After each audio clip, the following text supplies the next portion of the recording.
John Downs, I'm 50 years old, and I'm the director of an organisation called the Centre for Fortean Zoology. We're the world's largest and fastest growing Mr. Animal research group, and we've been going for 17 years.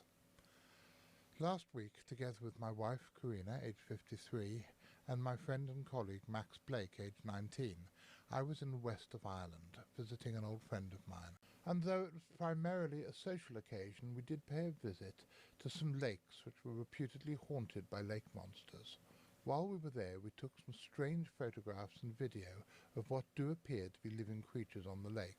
This I don't think is a lake monster, I think it's a bird. Max identified it as probably being a tufted duck. But remember this little wake, it's dwarfed by what happens in a few minutes' time. We were in Ireland to visit an old friend of mine, Tony Shields, now in his early 70s. Tony is sometimes known as Doc, and until his retirement a while back he was known as the Wizard of the Western World.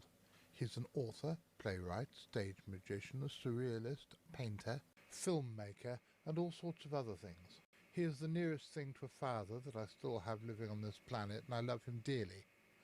However, in 1977, he took a photograph of what he claims is the Loch Ness Monster.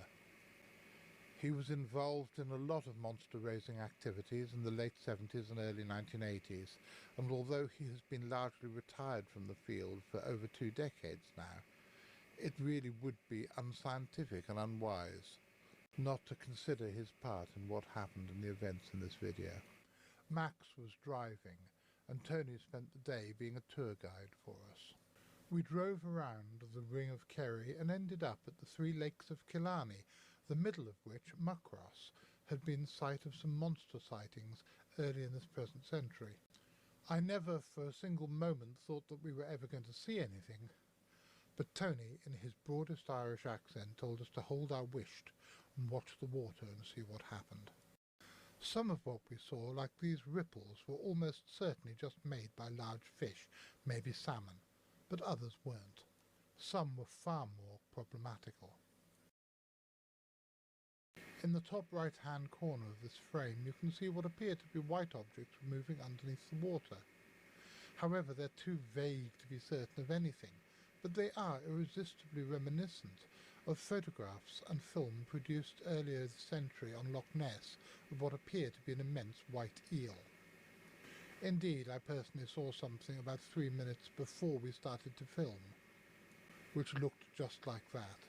It was to the right-hand side of the little island, and it was far more distinct than any of the objects that you can see here.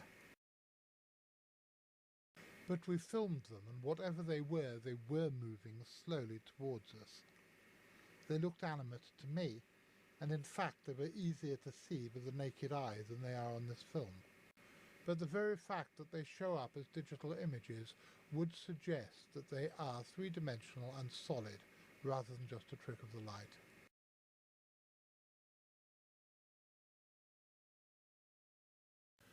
Then, near the shore in front of us, were a series of fairly large ripples, as if large fish had been jumping out of the water. This is precisely what they were, and I would suggest that they were probably salmon. The barking in the background, by the way, isn't some strange paranormal werewolf, it's my dog Biggles playing in the garden. Now this is where the first important part of the sequence begins. Just look in the water to the right-hand side of the island. This is where I'd earlier seen what seemed to be an immense white eel-like creature, and here you can see something swimming slowly but surely across the water. It's far too big to be a duck, and in fact if you look closely you'll see that there's nothing above the water, it's something just under the surface. The whole thing is very reminiscent of the pictures which made the newspapers a couple of years ago when somebody took photographs of what appears to be an immense creature swimming across Lake Windermere. We said then that we thought it was probably a giant eel, and we stand by that analysis now.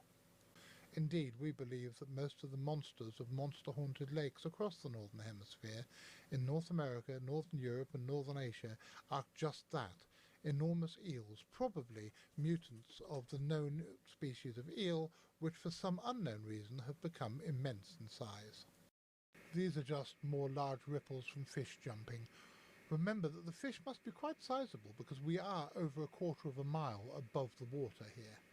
But the interesting thing, if we postulate a flesh and blood hypothesis for these creatures, is that this is the time of day when the fish are moving. It's the time of day when the smaller fish chase the insects, the larger fish chase the smaller fish, the enormous fish chase the larger fish, and if there is an uber predator in the lake, it's going to be the time when it too comes out to breed. And could this be that uber predator? Just look at the way it's moving. It's far too big to be any known species of animal that should live in that lake.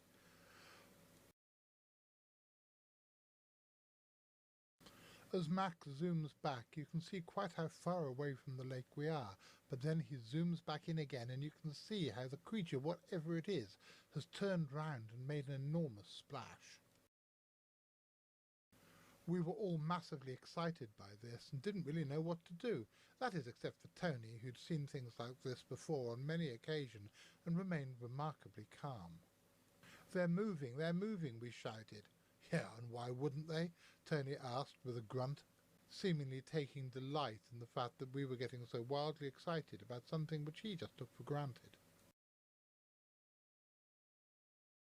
We carried on watching the water, unsure as to whether these strange waves were caused by some huge creature underneath the water, or whether they were just the result of currents and strange swells and squalls.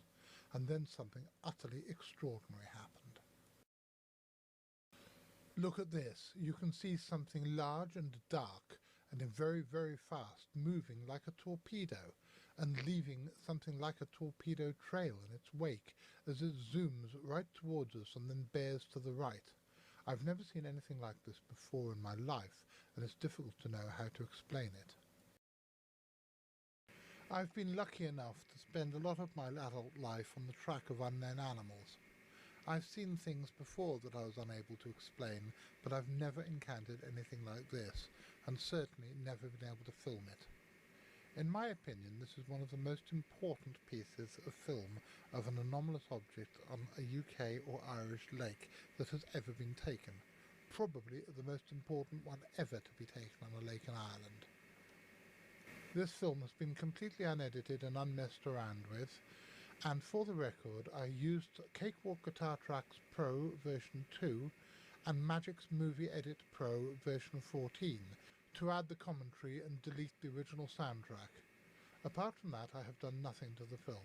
The original soundtrack was taken off purely because it shows me, Max and Tony swearing a rather amount in a way that I really don't think would be appropriate for a family audience. Max and I were swearing, particularly me, because we were so completely shocked and dumbfounded by what we'd seen. But we'd very much rather that the British press didn't show us up to be a bunch of foul-mouthed